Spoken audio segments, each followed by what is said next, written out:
You're watching Leafs Morning Take with host Nick Alberga and former NHLer Jay Rosehill. The show starts now.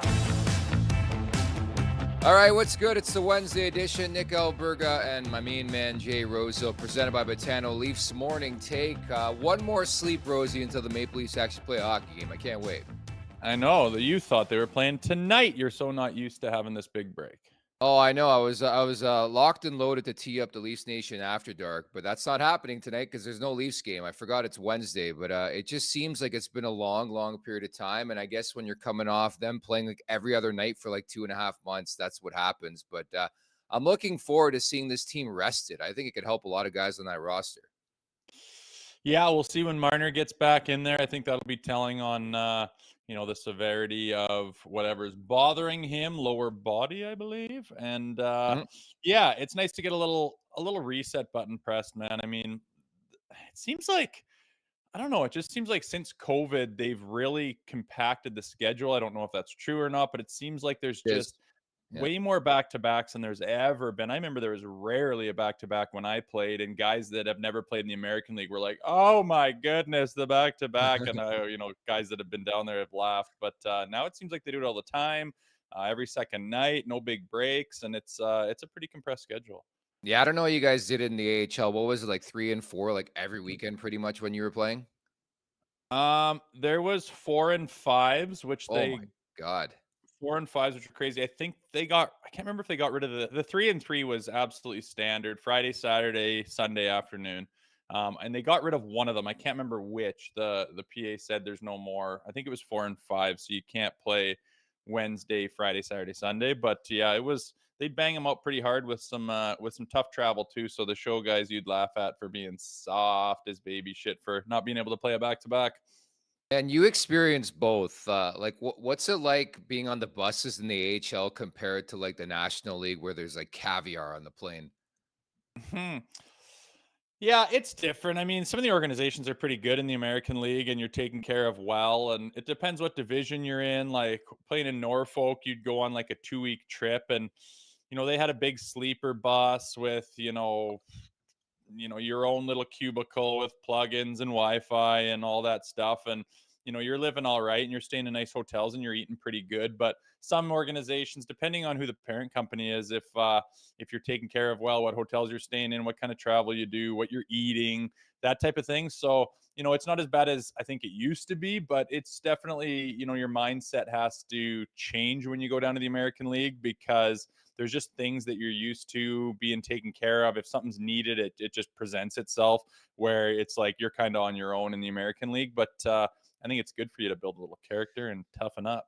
Yeah, I think that would definitely toughen up a player and it would give you something to strive for. Like, I mean, even somebody who was in your sort of boots, the fact that you knew that potential was there for the NHL, did your thing in the AHL, got your call to the National League. And that's maybe something that awaits Cade Weber with Boston University. Of course, last week, the Maple Leafs acquired him from the Carolina Hurricanes, at least his rights for a 6th-round pick. I know I did something with Colby Cohen last week, who covers, obviously, college puck, and he was raving about this acquisition by Brad Treliving, called him a shot-blocking machine. Well, surprise, surprise, you brought it to our attention in our team chat here, but Weber named the best defensive defenseman in Hockey East earlier today. That's amazing. It is. Like, it looked like a throwaway. I think when guys, or fans don't follow, which it's kind of impossible to follow all the college and prospects and junior and everything else. So when you saw that, it was kind of like, okay, there's like a kind of a throwaway prospect or whatever. It's not something that stands out to you. But if you were to draft a guy in the 6th round right now and then find out he would become the best defensive defenseman in Hockey East, you would be thrilled beyond belief. So the fact that we got that is, it could go down as the best pickup by Brad Treliving in this trade deadline, because that's what the Maple Leafs need. A guy, I'm not sure if he's NHL ready or not, but just the fact that he's got those accolades, that he's standing out in a program like that, like Hockey East, in Boston. He's in Boston, correct? And that shows high pedigree, man. And that's pretty cool. And that's something coming down the barrel, which isn't 5-6 years away. it's like 1 or 2 years away. So that's pretty cool, especially coming out of college. Those guys aren't 18 years old. They're a little bit older. So he could be ready. And a defensive defenseman is something that's pretty mouthwatering to a lot of Leafs Nation. It is the 411, by the way. He's nowhere close to being in the NHL. In fact, Colby projects him to be a 5'6" defenseman if he actually makes it to the NHL. But I think the important thing to stress here is his BU season is going to be done, the fourth and final season. If he doesn't sign a contract with the Maple Leafs by August 15th, he'll become an unrestricted free agent. We've seen that before, Jimmy Vesey and others along the way. But I think the biggest thing that might happen over the next couple months, once his college season is done, is that you would see him sign a contract with the Leafs and go play with the Marlies. Like, he's a guy, again, I don't know much about the player, but it sounds like he's a guy who could play in the minors for the next couple of years and maybe break through to where he makes the NHL. I mean, we've seen those stories before. Yeah, that's the idea. He'll probably, it'll take a full year, I think, to get used to the professional game and see how he adjusts. But if he's a stud defensive defenseman, big body that can just do all those defensive things right, he's not going to be flashy. He's not going to be on the highlight reels. But if you do that solidly, I mean, teams are looking for that type of thing left, right, and center. And I can guarantee you he'll be signed and put in the pipeline, and they'll see if they can develop this kid up to be a Maple Leafs defenseman.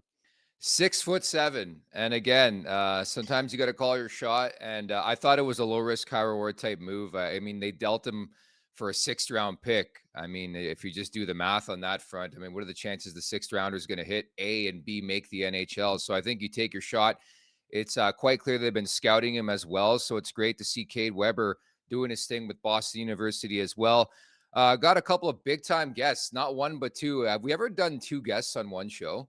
Never, ever. Well, this is a first. We got Ron MacLean of Hockey Night in Canada, of course, coming up in about 15 minutes from now. Then we have former Toronto Marlie, former New York Islanders first-round pick, Josh Ho-Sang, who is one very busy dude right now. He released an 18-track rap album yesterday, and one of the songs, it appears, was inspired by Austin Matthews, called Papi for MVP. So we're going to ask him about that. He's got a brand new app as well. We'll play a commercial coming up, but a 2-pack of guests today, Rosie. I know we've never done that. I got some questions teed up. We'll see where this takes us. But yeah, it looks like our work and narrative isn't going to be as much today, so that'll be cool. Yeah, it's going to be a lot of fun. So that's coming up. As mentioned, Ho-Sang has a new app that he's involved in, Pickup Pro Sports, or PUP for short. Here's more about it. I am here today to talk about one of the world's most innovative social sporting platforms, Pickup Pro Sports, or PUP for short. It's the first platform that offers a variety of sports such as basketball, hockey, soccer, cricket, working out, running. We also have dancing and many more fun activities. You would be able to hang out with a friend at 12 o'clock and be like, I want to go play 3-on-3 basketball or go play 2-on-2 golf. Pop open your phone and join a free pickup game starting in a couple hours or less. On this platform, you have the ability to either join or host games, practices, and events by either booking in advance or same day, all while being rewarded for your progress. As a coach, you can conduct payments, making managing clients as seamless as possible. We wanted to create an environment where people who do love social media have the ability to explore that and create that sporting community. And parents will be able to see where the closest practice is to their house. They'll be able to see coaches' ratings. They'll be able to see how their kid's doing in the class. I made PUP because my goal is to help make activity accessible for everyone and to help create a healthier society. But we must do it together. One game, one practice, one community at a time. Looking forward to our time with Josh Ho-Sang. You almost forget he played for Team Canada at the Olympics a couple years ago too. Remember that when there was no NHLers? Ho-Sang was on that team. Yeah, that's standing out to me big time. I mean, yeah. what an insanely cool once in a lifetime experience. So I want to grill him about that a little bit and see how that all went down. But I mean, that's a massive deal to be able to do that. Yeah, looking forward to that interview. A very polarizing name is Josh Ho-Sang, and of course his upbringing, just 28 still. It sounds like, by the way, he is not done with hockey just yet. I know Jeff Merrick put out a tweet yesterday, pretty much reporting that Ho-Sang might sign a deal in the Coast League. So we'll see if that transpires over the next couple of days. Don't forget, at the Leafs Nation 401, where you can subscribe, at the Leafs Nation 401. Hammer that subscribe button. Hammer that like button, turn the notifications on. Leafs Morning Take, wherever you find your podcasts as well. I know some of you the last little while have left reviews. We truly do appreciate that. Please do so. And leave a 5-star review. That would be fantastic. Brought to you by DoorDash. It's time for the appetizer. For a limited time, our listeners can get 25% off, up to $10 in value, and 0 delivery fees in their first order of $15 or more. When you download the DoorDash app, enter code NATION25. That's code NATION25, all in uppercase, by the way, for 25% off your first order with DoorDash. Offer valid in Canada. Subject to change. Terms apply. So the Leafs, I believe, were off all of yesterday. But I would assume back on the ice on this Wednesday as they get ready for the game in Philadelphia. This is like a Jay Rosehill revenge game, right? I guess if you want to look at it that way. No Tort screaming and yelling from the bench. That's kind of disappointing, right? Is this his last game of his Susby, I think? No, I think it's game one. I don't think Philadelphia's played, have they? They've only played. Well, both Well, they rested played teams, one game. obviously. They played one game. Okay. He's Yeah. still out, but no, that'll be interesting. It doesn't seem like we've seen a lot of Philadelphia at all. Fairly gritty team, and we'll see how we stack up when we're rested. It doesn't seem like we've got much of these. What is it? 5 days off? That seems crazy. So hopefully, any nagging injuries have been cleared up. They've got rested. They're all stretched out. They're feeling like $1 million, and we'll see if Marner is ready to go or not. That's kind of the one thing I got my eye on. Yeah, so yesterday or 2 days ago, Sheldon Keefe said that Marner is unlikely to go. I think the best decision was just to keep him out. I mean, if you keep him out till Saturday, that's over a week off for Mitch Marner. So if something is truly bothering him lower body wise, that gives him over a week. Remember back couple months back, John Tavares, whether you want to call it load management, missed a couple games. I think the key right now, Rosie, down the stretch, keep these guys fresh. I want these guys playing at the best of their abilities for game one of the Stanley Cup playoffs. I want every opportunity possible to go into that first round buzzing. Yeah, exactly, man. You don't, I don't know. It's no secret the Maple Leafs, they need to unload the tank in the playoffs and kind of up their mentality. They do not have a good playoff record by any stretch of the imagination. They've won one round in 20 years, and they need to really unload the tank. They got to come out, realize it's playoff hockey, realize it's not going to be easy, realize there's going to be adversity, and realize that they all need to be on the same page, just going towards the common goal in the same type of mentality out there. And they need to be healthy in order to do that. And yeah, absolutely. Heal guys up, get them rested, get their best stuff out of them when that puck drops in April, because it's all we talk about is the playoffs on this show and what's possible, what's not possible, if they're built for it, if they're not. But at the end of the day, I think the trade deadline shows that the team that's in that room is the one that is the Toronto Maple Leafs, and they've put money, they've put resources, they've put time, they've put their trust in a lot of guys, and it's time for them to step up and do the right thing here at the big moment in the season, and that's the playoffs. Eyes on the prize, and we'll see how she goes. I'm a little bit antsy to get this thing going, man. I'm excited. I can't wait. And I was gonna ask Ron too. Like, I'm not happy with this playoff format, man. It's just, you hate it? It's not right. Like, you could finish third in the league and you'll play the second best team in the league. Like, what the hell is that? It's just, the 1 versus 8 makes so much more sense. I get it. There's more crossover, and you're not playing like individual, and it builds rivalries. And I get people love that Toronto's going to play Boston, and there's rivalries with Tampa and Florida. I get that, and I understand that, but it just seems wrong for a team to battle so hard just to face one of the best teams in the world first round of playoffs. It makes it so that I think a lot of deserving teams are going to be out of the first round, regardless of who wins. Like, you have a whole bunch of good teams playing each other in the first round. One of them's gone, and it just seems doesn't really seem like you're set up to get the best couple teams, in the conference finals and in the finals. But I know people will be bitching and whining, saying, well, if you're good enough, you'll be there at the end. And I do get that, but it just seems difficult to have that good a team playing against each other in the first round. Yeah, I mean, I think it's flawed. Having said that, I didn't really like back in the day when the Carolina Hurricanes would have like 80 points and win the Southeast Division and have the 3 seed and home ice advantage. I don't think there's an actual way that makes sense, but I do agree with you. If you finish first, like a team like Florida is just buzzing. I think they've won 18 of 21, a come from behind victory against Dallas on Tuesday night. You should have a bit more. Like, Vancouver's a prime example. Hey, you've had this legendary season. Oh, you're staring down a barrel of playing the Vegas Golden Knights in the first round. But I think just looking now at the Eastern Conference standings, like pick your poison if you're the Maple Leafs. You have in this current iteration the Boston Bruins. If it's the old school format, 1 against 8, 2 against 7, 3 against 6, 4 against 5.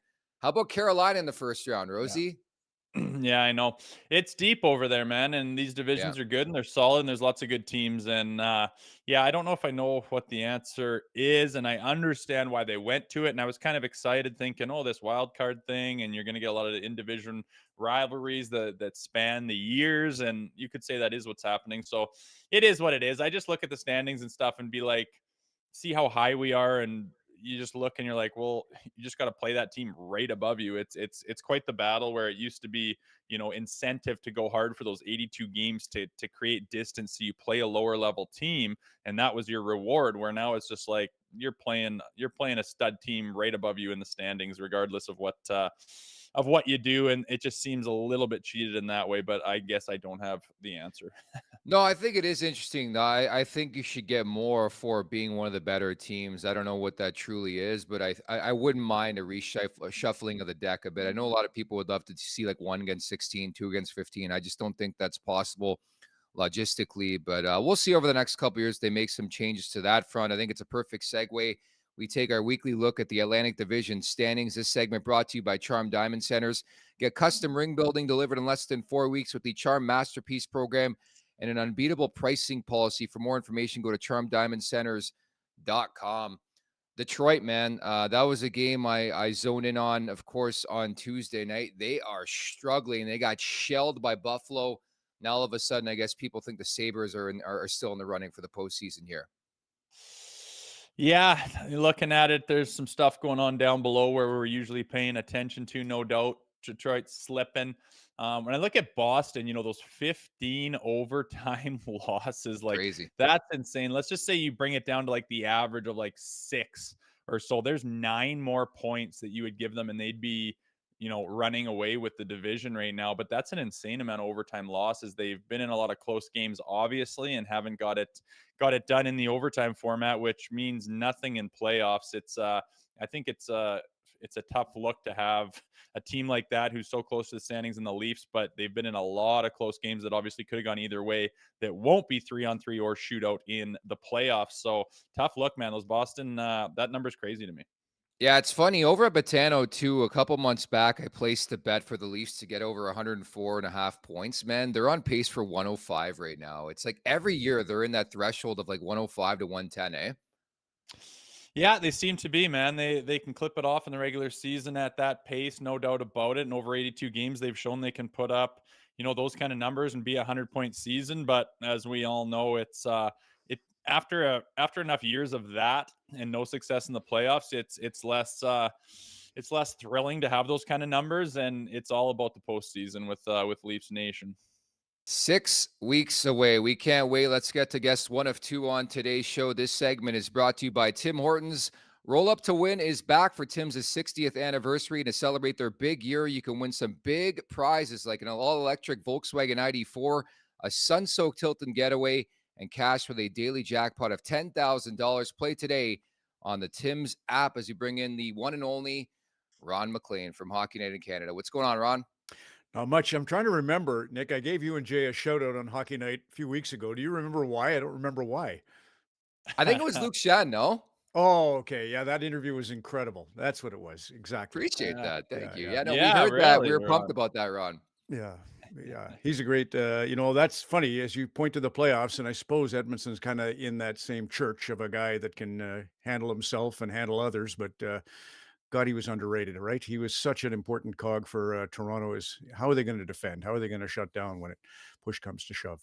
Yeah, he's really reinvented himself. I mean, I remember probably 4.5 years ago talking to Luke, and he had trouble finding a home, and the league had really gotten fast, and he just didn't find a spot. He was in the minors, and he was thinking about he had a lot of family stuff going on with new babies and homes and who's living where and a pregnant wife, and it was really stressful. And he was like, I just might be done. Like, this might be the end of the road. I've had a good career. I'm pleased with it. And I said, dude, I know you haven't, been in the minors and gone through that type of adversity, but I'm telling you, the peaks and the valleys change so fast. Give it some time. And then boom, he found a home right away and couple different teams wanted him, and a couple cups later, and he's totally reinvented himself as a really valuable piece of a team's pie in the NHL these days. And he basically priced himself right out of the Toronto market and has found a That's home in right. Nashville. So As you said, yeah. It's funny. I was Ryan McDonough's down there, and he was talking the other day about Hedman. What Hedman is like. He said of all the guys he's played with, McDonough, and he's played with a ton of great D. He said this guy's on another level. He's Lidstrom, but big. Yeah. So that's you look at Toronto again. McAvoy, you saw how he was manhandling during those two games. Couple of weeks ago, and Hedman. Those are two, and that wasn't even with Hampus Lindholm in the Boston lineup. So they're good back there, and so is Tampa. So they, as Bob McKenzie used to say, beware good teams that have crummy years, and Tampa's been that. So yeah, it's going to be a challenge. But like you were probably just discussing, when the Leafs are throwing it around, if they do get hot, sometimes it can be magical, but it's a lot to ask. It is, and looking forward, of course, 6 weeks from now in the Stanley Cup playoffs, and we're just going to do this all over again when it comes That's to the right. Maple Leafs, Ron. What would you make of the deadline? I like the pickup of Edmondson. I like some of the Mhm. depth adds. They didn't do anything crazy, but did you like some of their moves? Well, yeah, I liked them last year too. True. I specifically liked them last year, so that just shows you what a challenge it is. But Dewars, as you know, Jay, Kevin knew a little bit about him. I didn't see him a ton prior to him coming to TO, which is, we tend to follow the teams that go on the broadcasts, and for whatever reason, Wild don't make it to hockey night very often. So, but he looks like a great penalty killer, great character guy, and the key for me with Toronto is you cannot rely on the core four to win you the series because someone's going to have to break out on the third or the fourth line. Even Vegas needed the Nicholas Waugh line to win them the Stanley Cup. Keegan Colasar played a huge role. William Carrier's out right now, but that was a fantastic line for them, much the way Yanni Gord for Tampa when he had Goodrow and Coleman on his line. They were fantastic. Bonino was the third line in Pittsburgh when they were winning.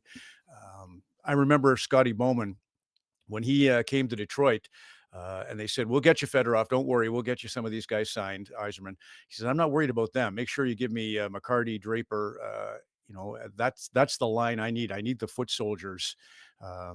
Maltby was the other guy on that line. So who's that line going to be? They're right now when they get Tavares down to the third, maybe that can be that real factor for Toronto, but they're going to have to figure that out. And right now with Marner out, obviously it's they just got to get through this little stretch. But when you look at Kampf, you look at Dewar, really dependable kind of two-way players, but they're not offensive. None of them puts up 30 points, and you need somebody there that can put, like Nicholas Waugh won the Calder Cup. He's a guy that can put up 60 points. He probably doesn't have to, but he can, and that's what I wonder about with the Leafs. yeah, I think it's rare that anyone wins the Stanley Cup that doesn't have a player that you're talking about step up in magical ways and be that huge facilitator of those big goals and Mhm. big plays, and are just really kind of take the pressure off the big boys. Speaking of that, I want to talk to you about Ilya Samsonov. I mean, the resurgence he's had and the turnaround that he's had and the way that he's done it in. He went on waivers, went down on paper to the Marlies, didn't actually report to them, didn't practice with them, didn't play with them. Not sure what he was doing, but to come back and have the record he has and find his game, I can't think of an example of a guy doing that much of a 180 in a single season. Can you, Ron? No, I hear Campbell's playing well right now down in the A, so maybe he'll prove to be one of those guys. It's funny, Jay. What I do remember is great goalies always struggled in their second year. Tom Barrasso ended up down in Rochester after winning the Calder Trophy. Grant Fuhr had a great rookie season and then was down in the minors playing in Moncton. Marty Brodeur had the 2 great years, and then they missed the playoffs altogether in '96. So goalies do have this happen to them, and it's a mental game. Clearly, it's got to be the toughest mental. We always analogize, Brad Treliving's dad, Jim, when he was hiring for Boston Pizza, he wanted hockey players because they're great teammates and they work. But he said, in a perfect world, and I love golfers. He said, because they have to deal with all the pressure themselves. But the perfect guy is the goalie because he's got to be a good teammate and he's got to deal with it all by himself. So he's the hybrid perfect employee.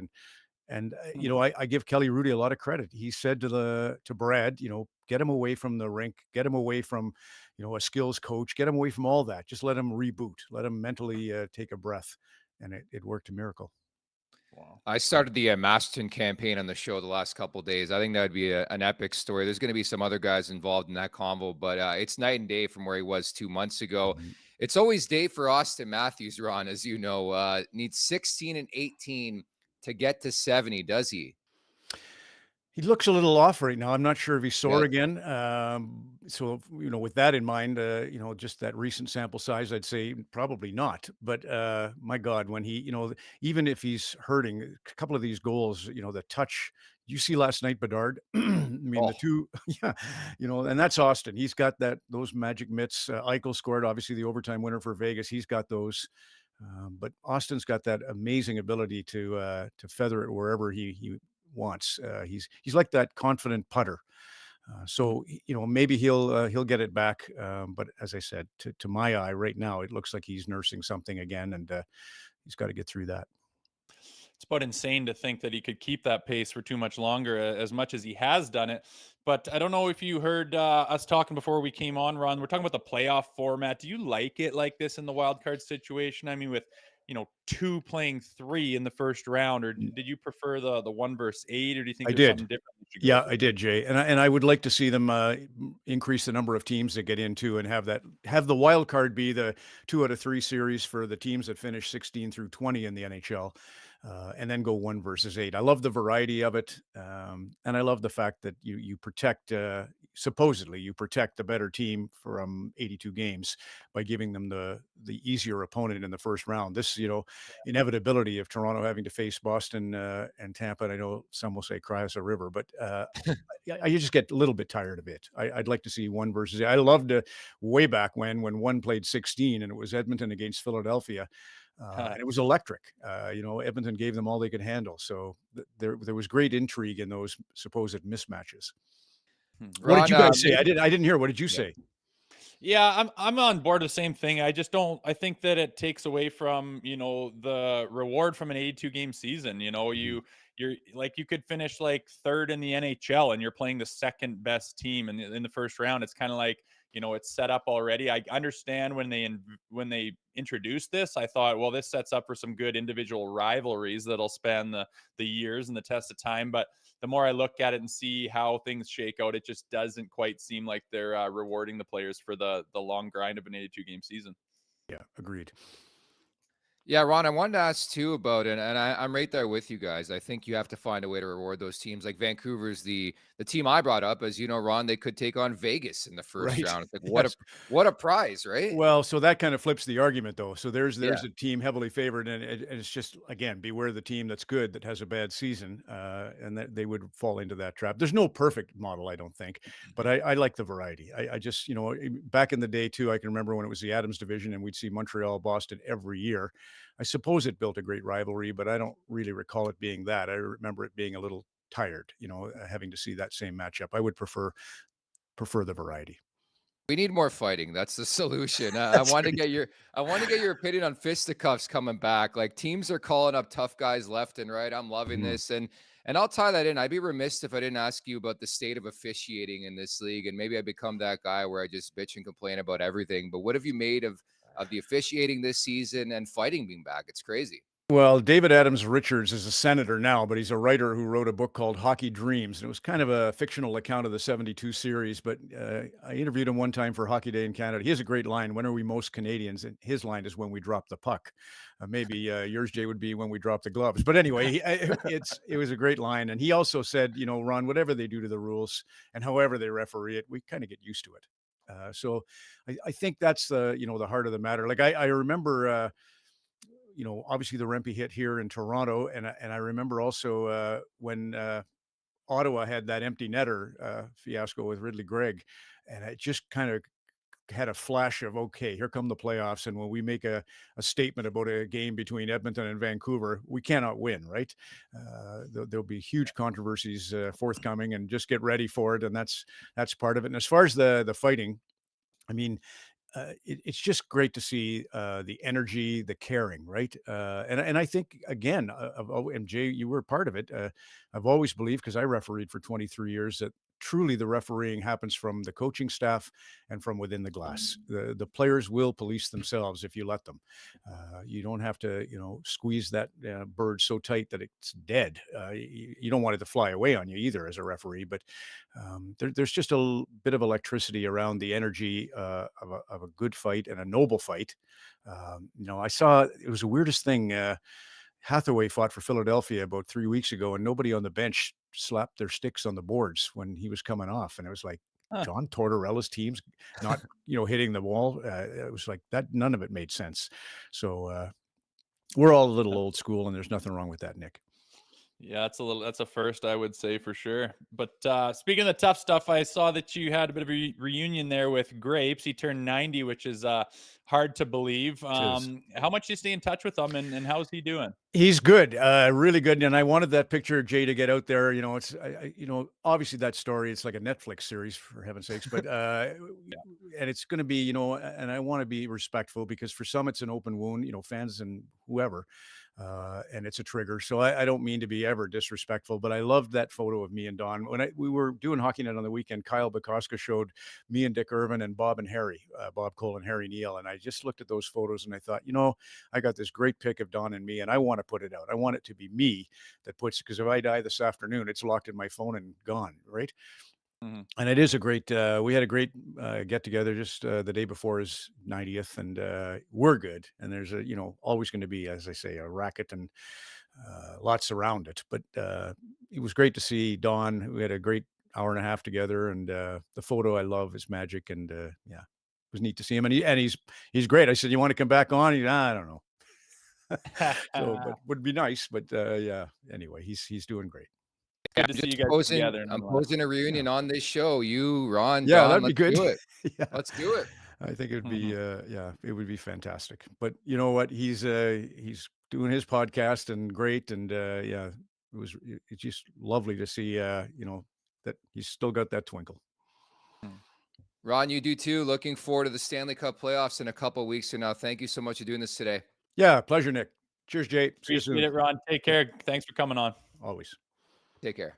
The one and only Ron MacLean. It's a lot of fun covering different avenues from officiating, the Leafs obviously moving forward. I mean, let's fingers crossed this is the year, right, for this Maple Leafs team. But how many postseasons has Ron covered where it's like you get that excitement? Like you could start to feel the buzz a bit in the air, Rosie. And of course, I'm here in Toronto.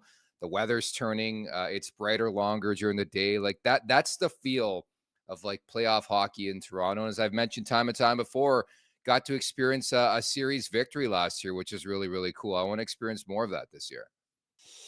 I know it is a wicked time of year. You're coming out of the winter time, and yeah, there's something about like the snow melting and the sun. You're feeling the heat from it, and you're still going to the rink. It's kind of that certain time of year, and it's coming up on us quickly. I'm actually getting a little bit impatient. I think it's more of the fact that we kind of, if I think we have 3 games in hand on Boston, we could, win those 3 games. Those are completely in our control. That it has nothing to do with Boston. You win those 3 and you're within a couple, and, say you got a dozen games left. I'm not sure when exactly in the schedule they make those games up, but if you get hot and Boston has a hiccup here and there, I mean, it's not crazy. I guess you'd still play each other anyways, but, it seems like we know who we're playing, and it's time to get rocking and rolling, and fans in Toronto are not very patient. And yeah, I hope something special happens this year. Like everyone was waiting for the deadline for something like last year. We make these big additions and fill these holes. The ones we made were smaller, but like Ron says, you need those guys to come in and those guys to step up and play out of their realm. So if someone's willing to do that and the big boys play like the big boys, I mean, absolutely anything is possible this year. I think we cracked producer Vic, by the way. He wrote in the team chat here, dude, am I the only one that got something in my eye? Oh, wow. Emotional Vickers today. I like it. Wow. No, it's true, man. I mean, people talk, about the Ron MacLean and Grapes thing, and it just was what it was in the culture that was going on, and where he was and the age and this and that and the history and the fandom and everything like that. All good things come to an end. But at the end of the day, I think it's really cool to see Grapes and Ron together. You can't talk about grapes without Ron MacLean, and you can't talk Mhm. about Ron MacLean without grapes. And Don Cherry, I grew up on him. He's a big reason I love the uniqueness of this game. He's a big reason I played the game the way I did, and every Christmas look forward to those Rock'em Sock'ems, man. And was lucky enough to get on the end of one. Me and Lucic had a fight where I think it was on the end of, I don't know, 20 or something like that, but I didn't even know. I was just watching it, and then it came on. I had a little tear up moment because I'm like, I can't believe I was on tea time at the end of Rock'em Sock'em, which is pretty awesome, man. So it's nice to see those two guys together in a picture, making amends and still hanging out. Man, that was a Christmas ritual. I got Rock'em Sock'em for my brother, and we'd watch it over Christmas. Sir Bob Laws writes in, I think producer Vic is an AI construct. I couldn't agree more. I don't. There's not actually a real producer Not a Vic. real guy. Hey, I want to know assure the you. power of this show, by the way, Rosie? Yeah, I do. So yesterday, I had not one but two people reach out because we were talking about Felix Potvin and Brian Leach and Owen Nolan and those guys. I had multiple Yeah. people who watch and listen to this show reach out to try and help us out to land these big fish on this show. I appreciated that, man. I just sometimes you sort of forget the reach of what we've been doing, and maybe we're still in our infancy period. It's less than 2 years of doing this show, but I really really appreciate that. People just want good content. Yeah, damn right, man. If someone knows where Potvin's hiding, and I don't know if it'd be good to come up to him and say, "Hey, you got to get on this show," but Fucking somebody do it. put us in touch. For some reason, Potvin to me is just the end all be all of the Maple Leafs lore of their heyday, and I'm not even a goalie guy, but him to me was just everything growing up. So I would love to get him on, pick his brain a little bit. And if I was a goalie, I always think, for some reason, I always think about making a mask and like what you do. I think that's a Yeah. really cool part of hockey, on how the goaltenders have a new mask every year and they paint it however they want. It's really cool. And I think about what I would do. And if I was in Toronto, I would track down Potvin and say, "Can I do an homage to your mask, like a throwback?" I think that was the coolest goddamn mask on the planet, and I would want to do one with a little slight touches and differences, but basically a Potvin mask. And to get his blessing, that'd be my number one go-to if I was a goaltender for the Leafs. Yeah, Felix the Cat was a legend. Marcel Cousineau, I'd love to get on. Like just guys of past and present, I think would be so cool. And by the way, we do see the chat on a daily basis. We do know that there are a lot of elite players that played for the Maple Leafs. We have tried on those fronts. We'll keep trying. That's the hill we're going to die on with current Leafs, GMs. We're trying our best to get all these people on the show. And maybe if we continue to grow, they'll have no choice but to come on the show, right? Hopefully, that's the plan. That's the plan. I think we're doing Yes, good yes. with guests so far, though. Yeah, we're trying. I mean, I think, again, I talked about this, the fact that our great white buffalo is Felix Potvin, and we've had Wayne Gretzky on this show. I mean, it just shows you sometimes when it comes to Leafs Nation, some guys are harder to track than others. Darby Hendrickson's another guy. Like, I've been trying to get Mike Johnson on. Hopefully the next couple months we can get Johnny on the show. Just there's so much pride out there. And I think even when you hear and you talk about it, former Leafs alumni talking about being Leafs and how much it meant to not only their careers, but their long-term journey in life, I think is really, really cool. Like every player you ask, like, what did it mean to you? We asked Grabo yesterday, Mikhail Grabowski, same thing. Their eyes sort of light up when they talk about playing for the Maple Leafs. It really is special, and you lived it, no? Yeah, and I don't think like the naysayers, there's so much people love to hate on the Leafs I fans, and know. it's strictly because they're the biggest city, they're the hub, and they have the biggest fan base. But there's a reason that it says, like, you cannot find a player, past or present, that doesn't say it's special, it's different, especially guys that have played for a handful of teams. There is nothing like it. And Montreal is its own thing with its history and amount of cups and the legends that have played for them, and they're big in kind of Quebec, and with Toronto, it just spans all of Canada. You can go out to Vancouver and you see Leafs hats and stickers and bumper stickers and everything, and they're that big of a deal. And when you go there and play for them, you know that you're there. You know that it's different. And like I said, talk to anyone that's played for them, and they'll tell you the same. And something about it, man, something about it. And hence why everyone's so desperate to get a cup back on the shelf, because it's been too goddamn long. Dude, it really is incredible, and it's talked about a lot in this market, what it would mean for the Leafs to win a Stanley Cup, but what it would mean for the yoke of a player like an Austin Matthews or a Mitch Marner or a Nylander or anybody of that threshold to win a cup, what it would mean to them to win a cup, and how big it it would be for them truly. Like they would be legends for life. Like it's crazy to say that, but it's so true, you know? Oh, I just yeah, the guys that standout players that I mean, they talk about there when they made that run to the conference final, against what was that, against LA, right?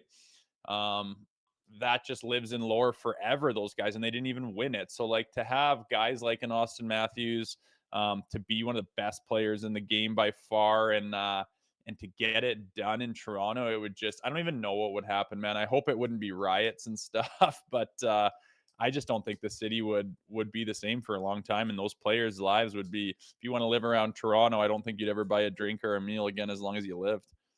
They probably don't to begin with, anyways. But I mean, it's pretty clear what this team needs come the Stanley Cup playoffs, and that's everybody getting together as one. Mitch Marner, John Tavares. I mean, like it would just be great to have all these guys on the same page for one epic run. No.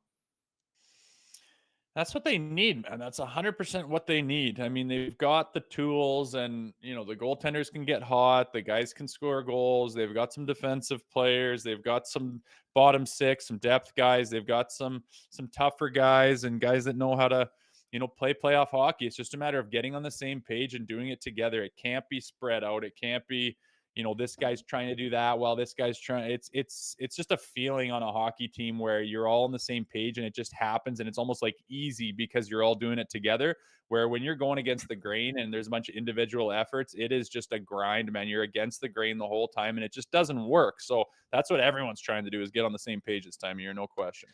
Yep. And speaking of getting on the same page, we're going to get to our next guest, guest 2 of 2 on today's show. Named Canada's best mattress on Canadian living, Douglas is loved by the more than 200,000 Canadians, and they're backed by over 10,000 5-star reviews. Every mattress order comes with a free comfort sleep bundle, 2 memory foam pillows with pillow protectors, 1 luxurious cotton sheet set, and 1 mattress protector. Order today at douglas.ca/LMT. That's douglas.ca/LMT as you bring in the one and only Josh Ho-Sang. Got a new app, new album.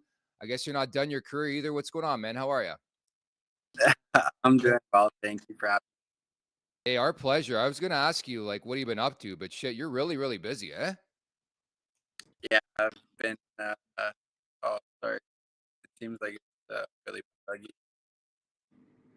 You guys hear me clearly? Yeah, it's a bit laggy. Do you want to try reconnecting one more time? Yeah, I will. Thank you. Okay, no problem. So Josh Ho-Sang is standing by for our interview. We're going to talk about the new app, the album, Papi for MVPs, one of the premier songs, track number 14. Looking forward to this. And again, I want to ask about the Olympics. I thought that's sort of a unique aspect of his career, the fact that he played for the Olympic team. That must have been incredible. I know. I want to pick his brain about that too.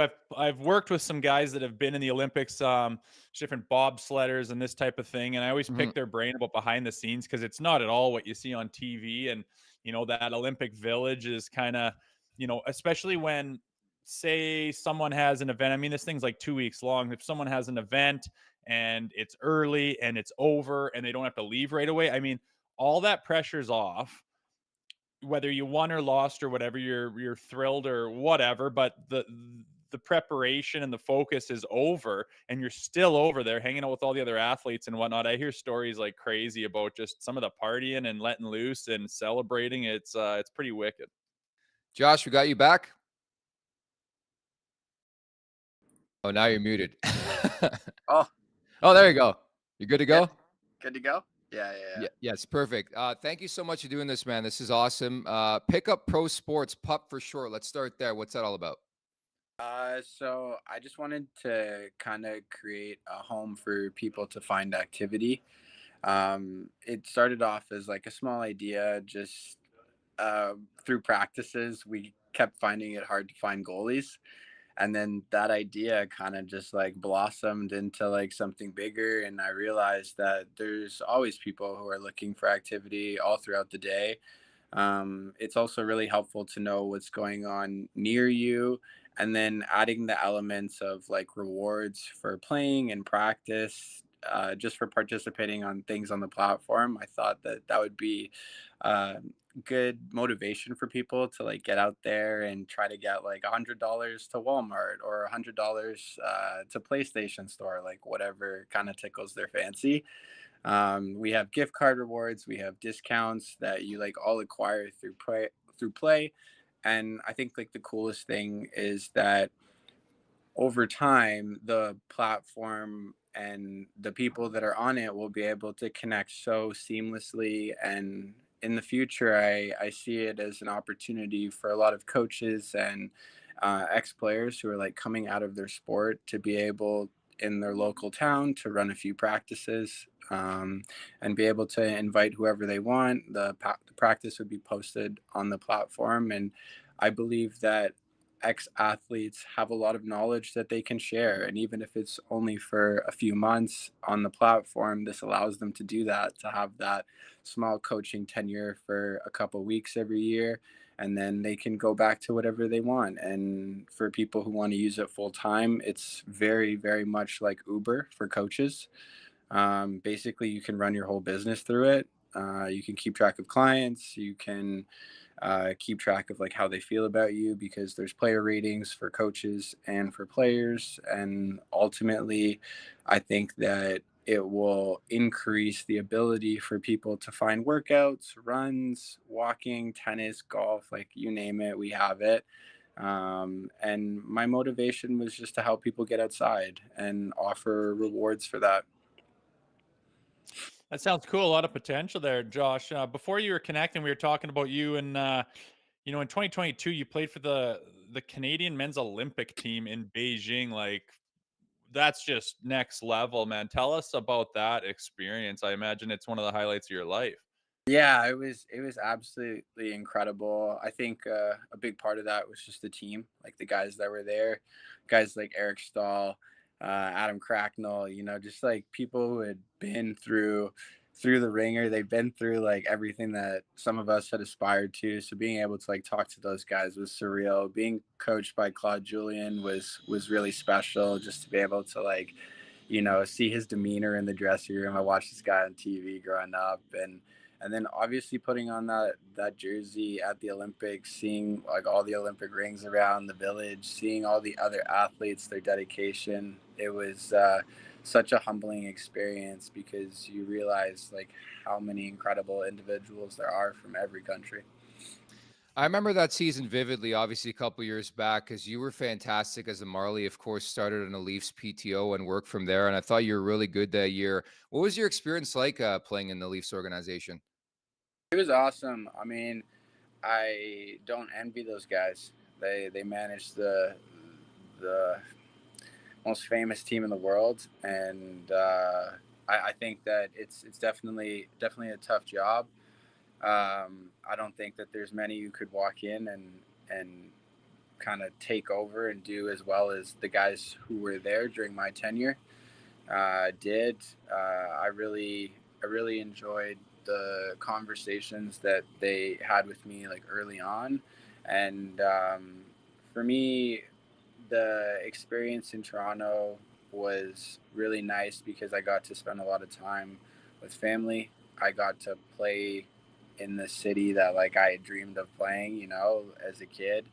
And although like I didn't quite get the opportunity to play for Toronto, I felt like a couple times throughout the year, like I really put my hat in the ring, and that's all I wanted to do, like give myself a chance. And I had some good conversations. I was close a couple times, but it just never panned out, and that's okay. That's how hockey goes, and we understand. I'm sure all of us that there's like politics, decisions, money, contracts, and that's the way it is. And I'm very respectful of that now. I definitely understand that a lot better. And for me, the guys who are on the Leafs, every single guy who's there deserves to be there. It's not one or the other. And I think that that's something that people get confused. Like when they're like, "Oh, call this guy up instead of this guy." It's just like those guys all work, man, and they've all put in years and years to get there. So things don't just get handed to you. You bet, Josh. You made some noise for choosing to wear number 66, which no one's really done. Obviously, Mario Lemieux's number. I understand it was more of an homage to him and a tribute, but what was that like as far as asking for that number, having the jersey made up? Was there obviously some backlash, or take us through that experience because it's kind of interesting? So what a lot of people don't know is I showed up and my jersey was there. They never asked me what number I wanted to wear. And for me, like, I never felt the need to defend myself. Like, I wore it in junior. I liked it. I asked Mr. Lemieux if he had any issues with it. There didn't seem like there was any problems. So I moved forward with it. I think that people get sensitive sometimes, and that's okay. I understand the Pittsburgh fans who don't think that it's right. That guy's a hero. He's a legend. And so you want to stand up for your guy. I respect it. And anyone who watched him and grew up like idolizing him, I get it. I do. But again, like you said, it was to pay homage, respect to him. It was respect to his accomplishments. And I think that one thing I love about, other sports and the fact that these guys will rock like players numbers, the greats, is like every single time a great player comes up in like basketball and he's wearing 23, or soccer when they're wearing 10, there's always mention of like that number 10, like what it means, or that number 23, like what it means. And so I think that it just comes with responsibility, and I felt like I did pretty good with it. I got to the NHL, scored a couple goals. I mean, I didn't put up any Mario numbers, but I had fun. No, it's all that matters, man. And I love tributes. I love homage. It feels like you're paying homage to Austin Matthews, track number 14 of your newly released rap album, 18 tracks. Number 14, Papi for MVP. Is that named after Austin Matthews? Yes, yeah, it is. So first I'll come forward and say, like, I've met Austin. I think I crossed paths with him twice. I don't really know him that well, but what I will say is I met him at like fresh off of his hand surgery, and that's actually why I made the song, because I broke my hand too.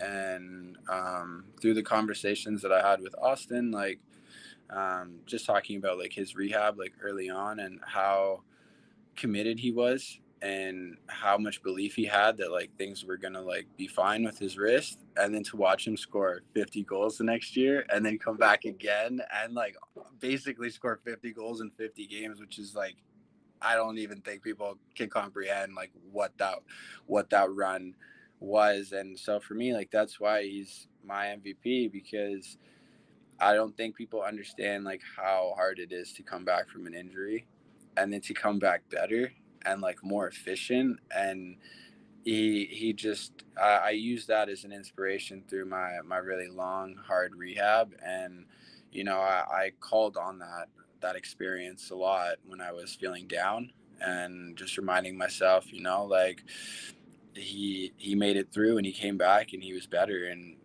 I can do it too. And I think that that's what athletes are for, right? It's to inspire the communities, it's to inspire fans, people.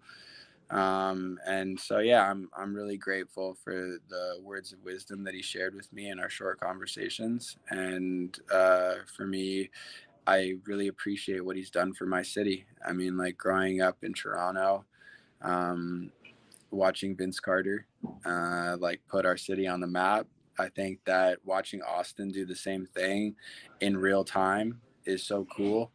And I think that it's kind of maybe not always looked at the same way right now because he's like living it. But I really do think that he's in that same cloth like of Vince Carter, where like people are coming to town and they're like, I got to see this guy. Like, and I think that that's really cool that he put our city on the map again.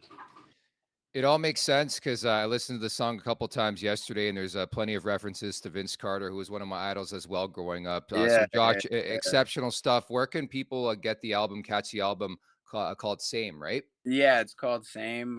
You can listen to the album on Spotify, iTunes, YouTube. It's kind of everywhere right now. If there's anywhere that it's not, you feel free to reach out to me, and I'd be happy to put this music on that platform if it's not currently there. Hey, there's rumors of the Florida Everblades. You coming back to hockey or what? Yeah. I'm definitely making a push. For me, just what their coach has accomplished over the last 2 years is incredible. I don't know how many people are familiar with the Everblades, but they've just been on a run like nobody else. And the way that they're developing players, the way that they're taking the time to like listen to their athletes and really give them like the best possible experience, all while like developing, is incredible. And so I would definitely recommend it to any player who feels like they need a fresh start or something like that. I think that this place is very unique, and I'm excited to get my feet on the ground. Looking forward to it. Congratulations. Thanks so much for spending some time with us today, man. Thank you guys. I appreciate it. Our pleasure. That is Josh Ho-Sang. And of course, you can see him with the Florida Everblades coming up as they go for a championship run here in the ECHL. That was a lot of fun, man. I think that's really, really cool how he paid homage to Austin Matthews in his song. Oh, he's an interesting dude for sure, man. Yeah. Wears lots of hats and obviously a driven guy. So he's got his hands in a lot of different things. I respect that. He's making moves in a lot of different ways, and that's not easy to do, man. Most of those things he's doing take up 100% of your time. He's got about three Yeah. things going on, so good for him. Very busy. The Betano wrap-up presented by Betano.ca. The game starts now, 19 plus. Please play responsibly. Major announcement. Betano is the official partner of Copa America 2024, taking the beautiful game to new heights in the Americas. Join Betano on their journey of passion, unity, and unforgettable football moments. Just 4 games on the NHL slate on this Wednesday. A couple things I like. I like the Tyler Toffoli shot prop against Nashville, and give me Connor McDavid over 1.5 against the Washington Capitals tonight. Yeah, I like that. My eyes on that Avalanche Canucks game. That's a big Western Conference game too. I would take the Jets over the Preds. I like that over 1.5 for Connor. That's solid too. So yeah, good picks. I'll be watching that. Yep. Looking forward to Thursday as well. Carter Hutton's going to be in the mix. Should mention as well, the Leafs just hitting the ice for practice. They're wearing their green threads to get set for their St. Patrick's Day attire on Saturday. Jake McCabe is taking part in practice today after missing Monday's session for maintenance. So the Leafs get set for the Philadelphia Flyers. You'll be back on Friday, right? Yes, sir. We should drop a hammer on the show today, too. Coming up tomorrow, I believe, back on Monday, Hutz and I had a chance to sit down with Ilya Lyubushkin, the newly reacquired Maple Leafs. So you're going to hear that interview coming up tomorrow. Rosie, great job. Enjoy the night. We'll talk on Friday, buddy.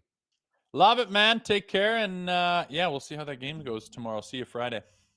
A 2-pack of guests on today's show. I want to start by thanking them, Ron MacLean and Josh Ho-Sang, as you just saw on your screen right there. Many thanks to producer Vic. Bang up job as per usual. Everybody in the chat, you guys are great. At the Leafs Nation 401, we need you to subscribe and like if you want to continue to have us do interviews like the ones today. So appreciate you at the Leafs Nation 401. That's Jay Rosehill. I'm Nick Alberga. Talk tomorrow.